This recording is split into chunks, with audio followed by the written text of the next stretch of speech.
Hey there, it's been a while since I've talked to you guys on YouTube, but I'm here just explaining my recent jumper completion. It's the jumper, the Boys Are Back sweater. So this one by Wool and the Gang. It's their newest, one of their newest jumper designs as part of their men's range. So they've got 2 out now, I think, and it's using the Alteration merino wool by Wool and the Gang. So I just wanted to make this video just to explain a few changes that I made to the jumper just to suit me a little bit better, and a few changes that I'm going to make in the future that I will show you as well. So the yarn is the Alteration merino. It's 60% merino, 40% baby alpaca, and it's super soft. And when I'm saying super soft, I mean super soft. It's pretty thick as well, so I'm not too sure the conversions and all that stuff, but on the ball band it says about a 6.5mm needle that they use. Not too sure the US or the UK conversion, but it's nice and thick, nice and chunky, and a real quick knit up, and really nice to use as well. So just with the jumper, first things first, I want to say that if you are going to buy a pattern or buy a kit, make the jumper or the kit to what the company has recommended. First things first, give it a go. If it doesn't work for you, then you can alter it to your own preferences. So this one, you can see I've got no collar. That's part of the pattern, and I am going to add a collar to it later, and I'll explain that further in a step or two. So the first thing I recommend to do, you need to do a tension square according to their pattern. So I got my tension square here, and I'm a loose knitter, and they require a really tight ribbing, and that's an issue for me because I can't get it that tight. So first thing I had to do was I had to alter my pattern accordingly. I'm not going to write in or type up or add the changes that I made with the stitch count or anything like that. I don't want to detract away from their own pattern.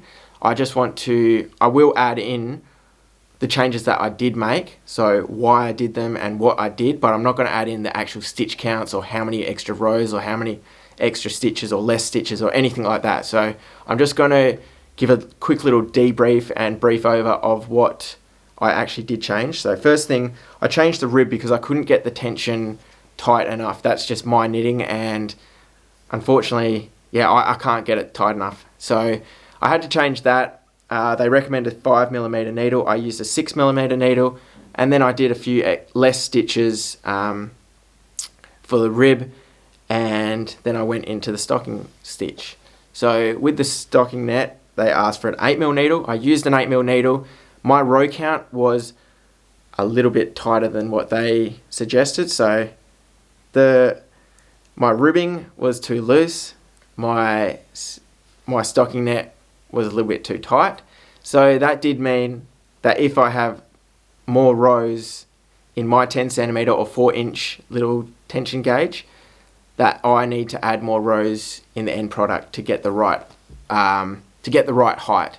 So my tension was a little bit off. I had to adapt accordingly. So the third thing that I did change was the shoulder seam. I will just double check, make sure it is the perpendicular invisible seam. So that's a technique that I learned from Wool and the Gang from one of their other patterns, and it's changed the way I seam up and I finish my knitwear. Yeah, it's great. If you haven't seen the technique, I will add a link to this video and you can click away, have a watch, and it is life-changing for your knitwear because it just makes it so simple to add in your sleeve. What they have on the pattern, so I'll add a photo of the pattern probably now. You can see that in their pattern they have the little ridge. They've done the invisible seam on the wrong side. They do have a video of how to do this. I tried it and I just couldn't do it because I struggle to actually see the stitches and that's just something that I struggle with. I struggle to see the stitches, where to pick up stitches and all that kind of stuff. So I guess if I tried it multiple times, I would have gotten it eventually, but I really, really, really love just the normal perpendicular invisible seam, and that's what I wanted to stick to. If you look at their jumper, they have the little ridge or the little seam coming out. That's just because they did it on the wrong side. And yeah, give it a go. They have the video. I'll include the video. They will show you how to do it on the wrong side and the right side. So you shouldn't have an issue. I had an issue just because maybe I was so stuck on the idea of keeping it normal, keeping it according to what I knew already. But yeah, the technique itself, if you haven't done it before, is amazing, life-changing. So give that a go if you haven't. And the fourth thing I wanted to just address is the collar. So the collar, or the neckline, I guess, you can see it's very nice, wide and loose fitting. Put this up there. Nice and wide, loose fitting, really nice and fashionable. But because I wear a white shirt underneath, it's real visible. And my white shirts they don't have like a real long or deep neckline as well. So you can kind of see it in the jumper. If I wasn't wearing a shirt, then it would just, yeah, be really nice, perfect.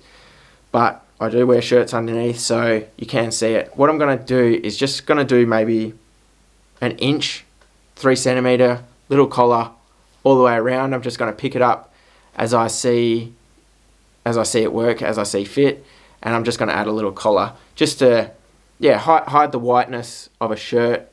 It shouldn't restrict my neckline too much because it's already nice and loose anyway. So yeah, they're 4 little changes that I have made or am going to make.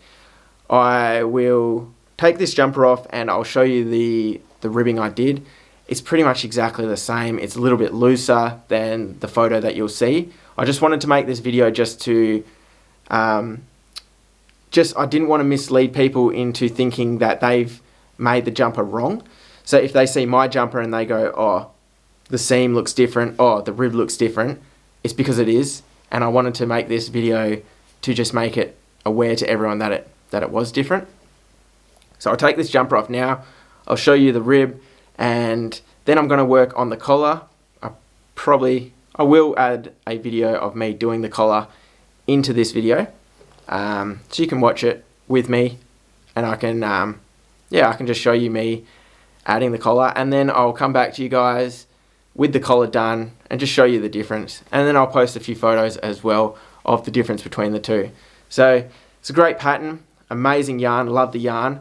I stuck to the measurements that they suggested for the body. I just did change the measurements for the rib, so everything else is exactly as they intended. I did a few extra rows just to give myself the extra length or that I needed, but yeah, I will get back to you when I'm doing the collar. Alright, the jumper's off. This is it. This is the collar, or the rib. Sorry, not the collar, the rib. You can see it's just exactly as they intended. It's just a 2x2 rib, but I did mine a little bit looser because, like I said 20 times, I couldn't get the tension tight enough. So yeah, it's exactly the same. I'm just going to add a collar into this. That'll be the next shoot. I'll add the collar in, and I'll get back to you guys when I'm working on that. Okay, so I'm here, gonna start picking up the stitches. I don't have any specific way to pick them up. I'm just gonna pick them up as I see them falling, and praying that it works. Let's just hope. Because it's a 2x2 rib, it's also going to have to be a multiple of 4 stitches that I pick up. So that's going to be probably the most challenging thing, to make sure that I have a multiple of 4, because you got 2 knits, then 2 purls, there's your 4. And then if you go 2 knits, 2 purls, there's another 4. So let's just pray that this works. Otherwise, back to the drawing board and figure it out, I guess. But yeah, so just pick it up I'm not going to add a video, a video of explaining how to pick up stitches just yet. I might do that in another video. But you pretty much just find your next stitch here, go underneath it like you would normally knit, wrap it around and just pull it through. So it's like you normally knit. You can have like the other needle picking up those stitches, so you can have that needle picking up this stitch and just knitting it like that, or you can just do it this way. So I said I wasn't going to add a video explaining how to pick up stitches, but I guess I just kind of did. So yeah, we'll go all the way around, might time lapse this little bit, and then pray that we have our multiple of 4. So I'll just keep going.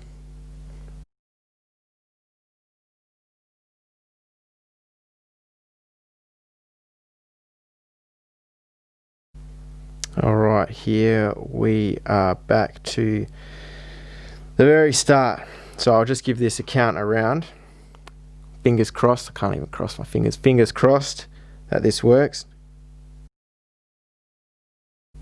So I got 62, so that's 12, that's 15 and a half. So what I'm going to do is I'm going to give myself some cord, put this on that one, knit those two together. So I had 62, now I have 61. So I'm going to knit 2. That's also going to close the gap as well between the start. And I'm also going to decrease 1 stitch at the back of the neck as well. So that will give me 60. 60 divided by 4 is 15. So that will be spot on. So I'm just going to give it a knit around, and I'll also add a stitch marker to the first stitch just to indicate that. So yeah, I'm going to start knitting around my 2x2, and that will give me my collar, cast off nice and loosely. There's a few different techniques to casting off, just use whichever one you use. Nice and loosely, just so you haven't got that tight neck. And that's all done, ready to go. Here we have the finished jumper. I've added the collar in, like you saw in the previous video. Fits pretty good to me. I like it better as a collared jumper rather than just the open neck. That's just my personal preference. But like I said at the start of the video, give the pattern a go. It's the Boys Are Back sweater. So give that a go first. If you have any changes, don't hesitate to just add your own little bit of creativity or flair, because that's what helps you to develop as a designer and a knitter as well. So like I've said, I did the collar, I changed the shoulder seam and the ribbing for this jumper. I'll add that into the little blurb below, just so if you don't want to watch the whole video, you can just read why I did the changes and what changes I made. But give this a go. It's a great jumper. The Al Pacino Merino yarn that I've used, super warm, and it'll be great for winter when it comes around.